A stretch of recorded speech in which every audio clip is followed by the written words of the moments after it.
There's a kind of betrayal that doesn't leave bruises or lipstick on collars. It creeps in quietly. It sounds like inside jokes. It smells like late-night texts and long silences. It's emotional infidelity, and some say it's worse than physical. My wife, she said it was just emotional, but I proved her wrong. My name is Caleb.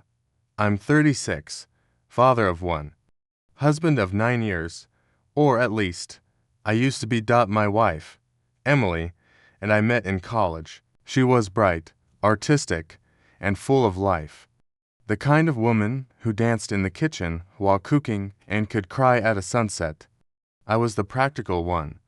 Structured, steady, maybe boring, if you ask her friends, but we worked. For years, we worked. We got married at 27, bought a small house, had a daughter, Ava. Life wasn't perfect, but it felt stable, routine, safe, and maybe that's what she started to resent. I first noticed it during the pandemic.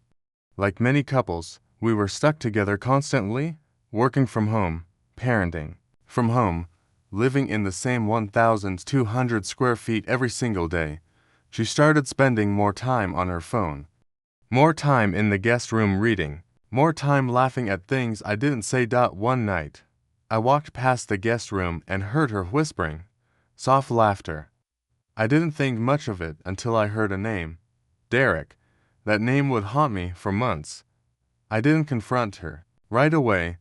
I'm not impulsive. I needed facts. So I did what any heartbroken man with annoying gut instinct would do. I watched.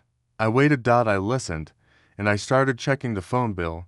Texts, hundreds of them, every day, all hours of the night. A few calls, too, short, but frequent, always deleted from her phone. I searched our iPad, which was still linked to her Apple account. Found a since note labeled D. It was a collection of things he'd said to her. Things like, if only we'd met sooner. You deserve someone who really listens. I think about you every night. I took screenshots. Saved everything. And still, I gave her a chance.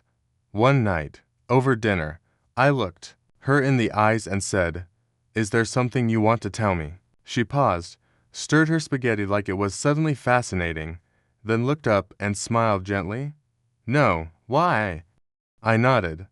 "I've noticed you've been distant." She shrugged. "We've both been busy." That night, after Ava went to sleep, I pressed again, asked about Derek, about the messages, about the phone calls. She froze. And then came the lie I'll never forget. "It's not what you think. It's just emotional. I needed someone to talk to. Someone who understood me. But I would never cross that line. Caleb, you know me." I wanted to believe her. God, I wanted to believe her. But I didn't. Not anymore. The next day, I messaged Derek, from a burner account, posed as someone interested in a freelance design gig. He was a graphic artist. I baited him into a Zoom meeting. He showed up. I didn't turn on my camera. Just my mic. "Hey Derek," I said. He looked confused. "This isn't about design," I continued. "This is about my wife." He went pale, dead silent. I gave him one chance to come clean. He didn't. Said they were just friends. Said he never even touched her.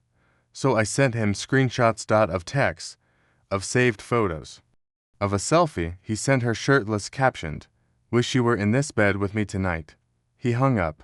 That night, I confronted Emily again, this time with evidence. She broke, collapsed onto the floor, begged, said she didn't sleep with him, swore it was all just fantasy, that she was lost and didn't feel seen anymore, that Derek made her feel wanted.